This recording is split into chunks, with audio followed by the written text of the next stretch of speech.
Sorry, ano? Mamakyo ka. Bakit nga ba? Ha? Bakit nga ba? Bakit nga ba? Bakit nga ba? Alam mo kung lubok-lubok yung daan. You tell me. Bakit nga ba? Tell me. No, you tell me. You tell me. Huwag kang mamamakyo. Bakit nga ba? You tell me. Ginagit-git nyo kasi. May side mirror pa, ako wala. Hindi ka gumagamit side mirror mo? Drama?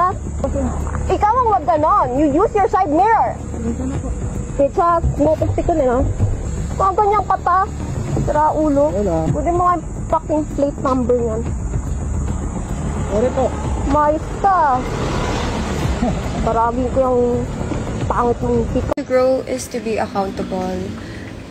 Earlier, di po namin naabutan si Kuya Jimmy Pascual sa bahay niya at sa work niya to personally apologize.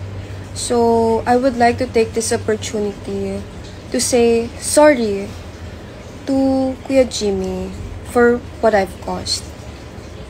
And of course, as well as to those people who got dragged into the issue. Sorry din po sa citizen of Zambales, the riding community, especially the off-road community. This issue is all on me. I'm still learning. This one especially the hard way. I promise to be more patient next time, especially on the road. And I'll listen to my ates and kuyas more. Na-feel ko na po yung mundong maraming galit and ayoko na pong maulit po yun. Again, sorry po at pasensya po ulit. Maraming salamat po.